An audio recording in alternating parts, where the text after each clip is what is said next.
This is Reg Hart in Toronto. And while you may not have heard of me, a lot of people have. And Global TV called me one day and said, "We've heard good things about you. We want to do a story on you."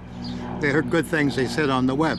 So I did a web search afterwards, and I discovered that working alone, using my main floor living room as a salon is a French word for living room, giving my presentations and my talks here, that I'm ranked one of the top 50 best male speakers of all time.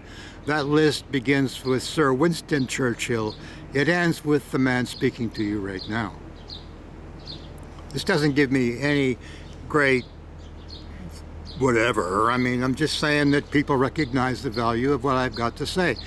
One of my dear friends was Jane Jacobs, the author of Death and Life of Great American Cities. And over a few beers in her home one day, she said, "The best part of what you offer is what you have to say," which is ironic, considering that most of Toronto's film communities would rather go to a lousy movie than listen to what I have to say. You certainly won't see Guillermo del Toro here, but you would have seen Jane Jacobs. And Jane Jacobs has a much more powerful imprint on the fabric of civilization than Mr. Del Toro at his best will ever have. And I'll take Mrs. Jacobs over Mr. Del Toro any day of the week. However, that's not why I'm speaking to you right now.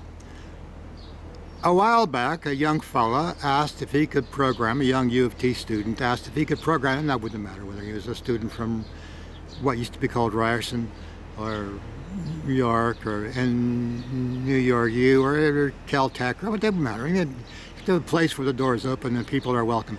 And he had come to some programs and he said, "I'd like to do a program on Russian animated films." I said, "That would be marvelous." So he's doing it. So he goes out with some flyers and posts them around Toronto. And everything's going along fine. And then I get a message Monday morning, 3 o'clock, saying that somebody has scrawled the word pedo in magic marker on this kid's flyers. Well, my first thought was, did you take them down? Did you take pictures? No, I didn't have my camera. Well, did you take them down? No, they're still there. Oh my God, what is this? Jesus H. Christ. Pardon my English, but Jesus H. Christ, man.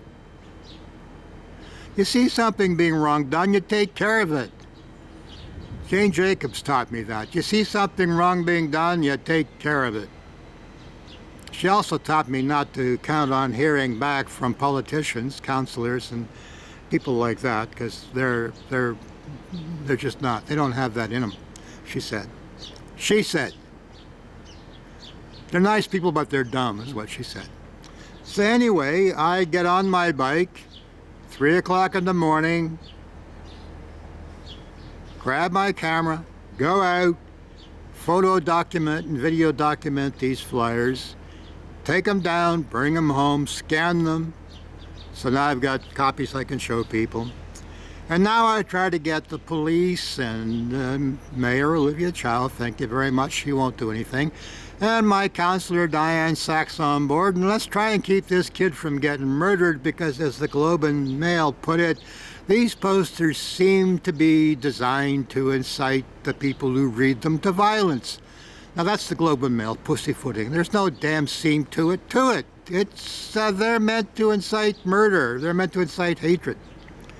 And that's it. And I've been standing up to this kind of nonsense in Toronto for far, far, far, far too long. And it seems I'm the only one standing up to it. And as a result of the lies that this man told the police, he told the police lies about his former employees, saying that they were ripping him off. Well, they weren't ripping him off, and they certainly weren't the ones posting anonymous flyers saying that they were police informants and photographing drug dealers doing their deals and photographing ladies up their skirts, and which he did to his employees. And I have the documents because somebody found it on the street with a report that he filed with the police saying he once lived here. He's named as the informant on the document. saying he once lived here, which was true. When people ask if they can live here, if I've got room, I move them in. Most people I have in my house are really incredible people, and you wouldn't know, you wouldn't even begin to know how incredible they are. Once in a while, you get one that's not incredible. In fact, not very good at all, and he was not very good at all. And there you go. But in this document he gave to the police, he said that I was manufacturing and distributing videos of young children. I got it right there in print. It says Reg Hart was making and distributing videos of young children. In fact, he sent some city inspectors here complaining about a film I showed that sexually exploited teenagers. Well, that film was Pier Paolo Passo's film Pasolini, which Pier Paolo Pasolini's film Salò, which you can get free of charge if you want to see it on a TV screen or a monitor in any library in Toronto. You know, you don't have to rent it, you can go get it for free. And I'm showing it on a big screen, you know, whatever. And yeah, it's heavy duty. Salò's based on a novel written by the Marquis de Sade, and it's a powerful story. And Salò's film is equally powerful, and he died right after it. He got murdered right after it. It seems a lot of artists get murdered. And whatever, and at that point, you know, I called Mayor Rob Ford's office because and just said, this is ridiculous, you know, come on. And Mayor Ford's office said, Reg Hart, you're an icon, wow, so glad to hear from you. Not like Olivia Chow, not like Diane Sachs.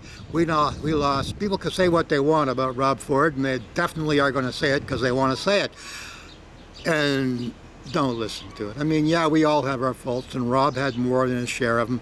But by God, that man was solid, you know? Jesus H. Murphy, Rob Ford was as solid a human being, God rest his soul, as the Rock of Gibraltar. So I get this kid from Councillor Diane Sachs's office calling me back today. So he goes, what's going on here? I said, well, this is going to take a little bit of time. It started back in 2000. I start to give him the history. I tell him that the Globe and Mail did a story on it. He goes, excuse me, this is taking... I go, look, this has taken over 24 years. If you haven't got a few moments to hear me out and get an informed statement on what's going down here, which I can back up, then I really, you know, fucking Jesus, man. And of course, fucking gave an excuse to hang up, but he was going to hang up anyway. I mean, I sent Mayor Olivia Chow videos of posters put up, designed to be seen during the Santa Claus parade in Toronto, which were meant to get everybody who went to that parade coming here with torches and clubs and axes and guns and hanging me out to dry, okay? This was an incitement to murder, Olivia. And guess what? She never replied. She never said, oh, gee, Reg, this is terrible. What can I do to help? Why did she not do that? Because she's not going to do anything to help. I've been notifying her from day one about this and never got a reply. Now, a lot of folks like Olivia. I supported her. I put her signs on my lawn. I voted for her. And yeah, I'll still support her. I'll still vote for her. But Olivia Chow is not supporting me. And Olivia Chow will never support me, okay? I'm not complaining about it because my best friend, I met her by chance in 1968 when she moved to Toronto, was Jane Jacobs. And Jane Jacobs told me that when you gotta stand up, you stand up, and that for a long time standing up, you're gonna stand up alone. But if you got the cause of truth and justice in your bag, and I do, then gradually folks will come to see that, my God, that person is right. Now, you may have read in the Toronto Sun and the Toronto Star that I was arrested and charged with making child pornography and distributing it. All that information was given to the police by the man posting those flyers. And the police, I'm not faulting them, they did their job. They did what I would expect them to do, given information like that. They came over here, they raided the place, not right away. Actually, what happened was somebody came to a program, asked if they could access the internet, and then left. They didn't stay for the show. And then months later, the police came and said that on that particular date, somebody had downloaded child porn. So yeah, I was set up. I'm not the first person in history to be set up, and I won't be the last, okay? So I'm not crying about that. It was a setup. From day one, it was a setup. And you know what? I went through 3 lawyers. I'm in shock. Now, bear in mind, I am in total shock. Friend of mine who used to come to the shows, was a friend of a person who used to live here, said, contact Leo Adler. He's a good guy. So I contact Leo Adler. Yeah, he's a good guy. He wants 20 grand to handle me. I haven't got a penny to my name. But he says, come over and talk to us. There'll be no fee. And I talked with him, and I like what he has to say, and I had just enough money to put down a deposit. And he said, well, I won't be in court for you. It'll be one of my boys or girls. And when I mentioned the lawyer who would help me go bail when I was in jail, Mitch Adler, he didn't think too highly of Mitch Adler. Well, Mitch was there. Leo wasn't. Mitch was on the flipping ground, dude. I mean, without Mitch, I would have been digging a ditch. And I talked to Mitch, and he says, well, your case is extremely interesting, and I'd like to handle it. And the difference between me and you is that Leo won't be there for you. It'll be one of Leo's people. But I'll be in court for you. I will be there in court for you. Now, I knew that was true, and Mr. Adler had told me, I won't be in court for you. Mitch is going to be in court. Great, so I decided to go with Mitch. He says he'll probably give you back the fee. And guess what? Leo didn't give me back the fee. He sent me a bill for a consultation fee. Guess what? Leo didn't tell me the truth. So he wasn't the right dude. But then I think, Mitch, cool, yeah, fine. But Mitch makes appointments he doesn't keep. He's hanging me out to dry. I'm coming to talk to you. Doesn't show up. This goes on forever and ever and ever. And then the first court appearance happens, and he calls me and says, there's going to be a story in the Toronto Sun tomorrow. Well, I was asked in custody, do you want to have a publication ban on this? And I thought, certainly I want a publication ban on this. So they put a publication ban on it. Says, well, the publication ban on it. He says, well, it doesn't apply. And tomorrow, the Star's going to call you and ask to speak to you, and I gave them my permission to speak to you. Now, he should never have done that, I discovered later. Never in a million years should he have done that, okay? He shouldn't have said, sweet bugger all to the press. He just should have said, this is a matter before the courts. I can't talk about it, okay? Which is what people usually do. So I got the feeling that instead of standing on rock, I'm now standing on sand, I mean, the Lord said, if your house is built on rock, it will stand. If it's built on sand, the wind will blow it away. Well, I got a feeling I'm on sand. And that feeling got more and more each day. And then finally it's time to go to court. And I meet with Mitch in a coffee shop, and he says to me, I don't know what to do. Now just imagine, you're the king of a country. You're going into battle with an enemy who just simply won't leave you alone. And you've got to stand up and fight the sucker. And now the general in charge of your army says, I don't know what to do. So I post a bit about this on the web. And a friend says, talk to Kelvin Barry. He's a good guy. He's my friend. Talk to Kelvin Barry. So I call Kelvin Barry, and he says, come down to my office right away, no fee. I go down right away. I talk to him. He asked me a bunch of questions. I answered each question was no. And Mr. Barry said, how much have you paid him so far? And I told him how much I'd paid him, which was more than half of what he had it coming to him. And Calvin Barry said, well, he may have bought braces for his kids, but he's done nothing for you. If you can come up with $3,000 by Monday morning, I'll take over your case. I haven't got $3,000, but power of the God, power of the Lord, power of the Lord, power of the Lord. Monday morning, friends had sent me enough money to take care of Mr. Barry and get him on board. And he got on board. And he said, don't worry, all the Crown has is speculation. So it seems like the ground here is solid, doesn't it? All the Crown has is nothing but speculation. Okay, so whatever. Time passes, we're getting down to the hour, and Mr. Barry asked me to come down and speak with his office. Not with him, with his office. So I go down and I bring a friend with me, and my friend is Simon Wagemakers. Now, Simon Wagemakers is somebody of import in this country. He created Canada's Museum for Textiles. He's got a strong reputation, and he's a strong man.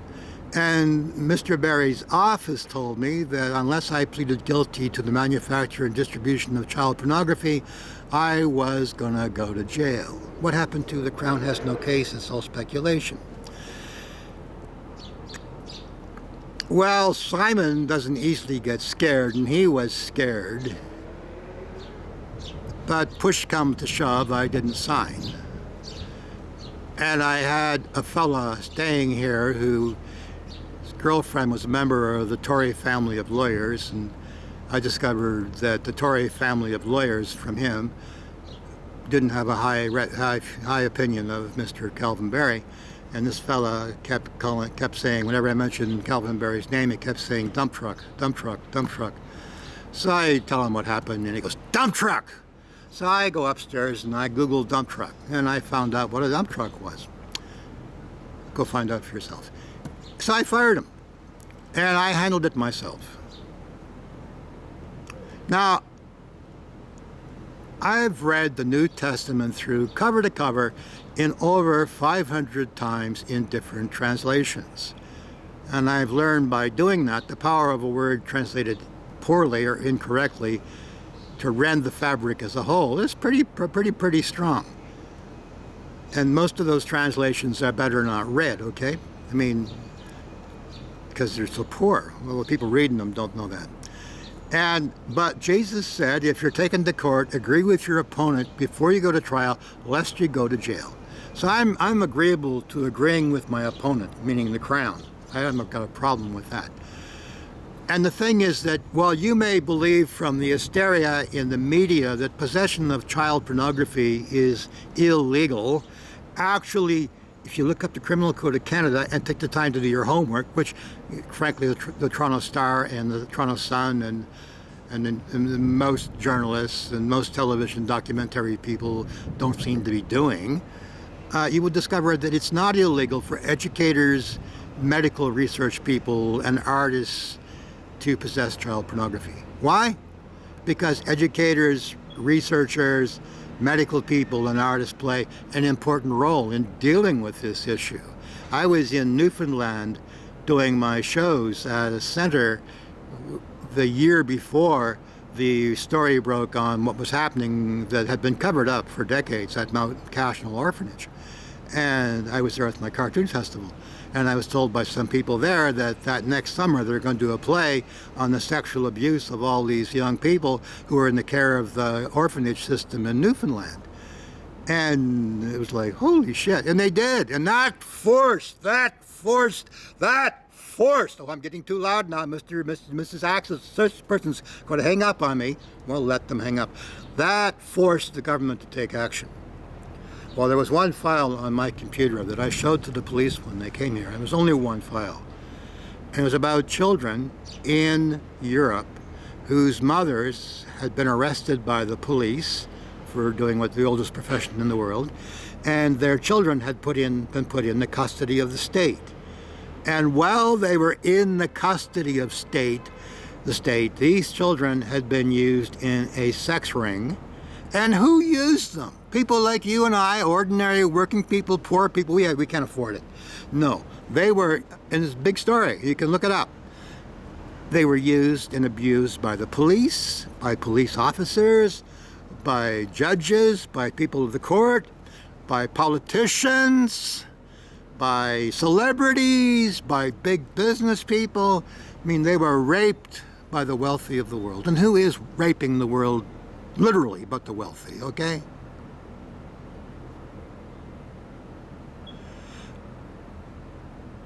I had, and we have, a legitimate right to access and possess child pornography under the Criminal Code of Canada for educational, medical, and research purposes. That's in the Criminal Code. Look it up.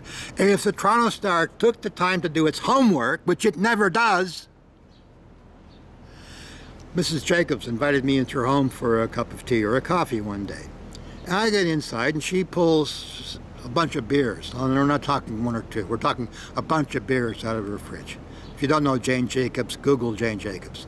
So we have a few beers together, and Mrs. Jacobs has a copy of the Toronto Star sitting in front of her, and she says, I hate that paper, which I thought was kind of interesting because their editor, Sid Edelman, counted himself among her friends.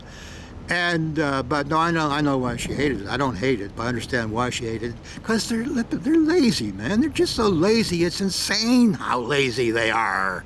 Ed Keenan walked in here and said to me, he's a writer for the Star, Reg Hart, you're the only man in Toronto. Well, I may be the only who stands up. and I may be the only one in front who stands up. I'm a little bit slow. It took me a while to understand that Ed was saying to me, you know, Reg, nobody at the Toronto Star stands up. Nobody. I don't stand up. Nobody around me stands up. You're the only person in Toronto who stands up, because if you're the only one, man, that means he's not there with you. Okay? They're not there with you. You're on your own, kid. You haven't got a prayer in hell. Now, we're called, people think, to believe in God. I got a question for you. Who's God got to pray to? Who's God got to believe in? Who's God got to ask, hey, would you mind giving me a hug today? Because I could use it. I mean, God is completely and utterly alone. There is no one there for God.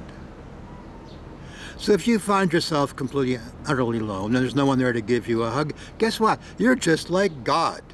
And Meister Eckhart, a medieval thinker, said, we have the seed of God in us. Pear seeds grow pear trees. Hazel seeds grow hazel trees. God seeds grow gods. Well, by God, that's something to think on. So here I am, Reg Hart, and I got hung up by a staffer in Diane Sachs's office. And he's going to tell Diane Sachs, oh, that Reg Hart's a terrible person, you know. He got angry with me on the phone because they use that as an excuse. I mean, my God, man, we're being trampled. Can you believe how we're being trampled? Mrs. Jacobs said when they want to tear down a part of the city, what they do is they withhold funding so that it gradually falls into disrepair. And then they go, oh, this place is in terrible disrepair. It's a slum. We have to level it and build new stuff there, which is exactly what happened with the Ontario Science Centre. They want to tear it down, so they withheld funds. Now they're going, it's in a terrible state of disrepair. Look at the papers, man. We have no choice. No, you made the choice. You made the choice. And Diane Sachs, you made the choice. You sat on my doorstep and I told you in person, in the flesh, what was going on. And all you had to do was look it up in the Globe and Mail to get rock solid verification. I had a New York Times reporter come here. I didn't know he was a New York Times reporter. He came in after two guys walked in to see a program and they said, we want to hear you talk. So I talked that night, and they left happy when the program was done, but he stayed. He stayed, and we talked on my front porch for, I think, close to 3, maybe 4 hours. And I said, well, you know, you should know that I had these charges, and there's a story about it in the Sun and in the Star. And he said, you don't understand. I'm a journalist. I was a journalist for New York Times. I am a journalist with CBS News. I researched you before you came here, and clearly everything about this is heinous and you are innocent. Now, if we didn't have lazy journalists at the Sun and the Star, they'd be saying the same thing, but we do have lazy journalists at the Sun and the Star. They ruined my name around the world. But what does Jesus say? Well, Jesus said, if you walk with me, your father, your mother, your brothers, your sisters, everyone you know will turn against you. But if you continue with me, you will possess yourself. That depends on your translations. Most translations say saved, or you will be saved, or you'll find salvation, which they're third-rate translations. But in the best translation, Jesus says, you will possess yourself. Now, in all of eternity, what do we need to possess more than ourselves? And in the entire world, what do we need to possess more than ourselves? And in the entire whole world and the cosmos, what is the one thing we've got which no one can tear from us? It is ourself. This is Reg Hart in Toronto, signing off. I possess myself. Let Diane Sachs hang up. Let Olivia Chow refuse to listen. Let the lazy journalists of the Toronto Star and the Toronto Sun get lazier and fatter. Just stop reading their papers, will you? Just stop reading their papers. Did we really, when would slander kills the slanderer, normally kills the person being slandered, and kills those who listen to it. Except in Mark's Gospel at the end, Jesus says that among the signs that he is with us, We will handle deadly serpents, and if they give us anything deadly to drink, it will not harm us. Now, how can we know that this is true unless someone gives us the cup as they gave it to Socrates? And how can we know this is true unless we take that cup of poison and drink it dry like Maxwell House coffee to the last drop and go, boy, that was good to the last drop. Wow, cool, give me some more. And how can we know that we can handle deadly serpents? Serpents, what are serpents? Some people think serpents mean snakes. They handle snakes in church. No, serpents are the children of the serpent, the liar and the deceiver, the great liar and deceiver who deceived Eve, who deceived Adam, the father of the great fall, who was a liar and a murderer from the beginning and the father of it. And yes, his children are liars and murderers. So don't be upset when people lie about you. They're the children of the state of the serpent, you know. But I can handle them, baby. At one time, before a warrior was allowed to pick up a sword, he had to master his tongue. He had to be a poet. Poet first, warrior second. And today, warriors are not poets, and poets are not warriors. Warriors, for the most part, have become brutes, and poets have become wusses. Well, listening to right now, you're listening to a warrior poet. A warrior poet. And people think, oh, being a poet is sitting down and scribbling out lines on paper and making nice abstract patterns with the sentences that look nice on paper. And Chögyam Trungpa Rinpoche said when he met Allen Ginsberg and they became friends, can't you weave your poetry out of the air like Milarepa? And Milarepa was a great poet who weaved his poetry out of the air. And I, like Milarepa, weave my poetry out of the air. Tear up your paper pads, you sods. Weave your poetry out of the air. Drop by the Cineforum. This is Reg Hart in Toronto, signing off. And if you call Diane Sachs's office, don't be upset when they hang up, because that's what they do. They make a profession of hanging up and hanging us out to dry. Have a good day. God bless.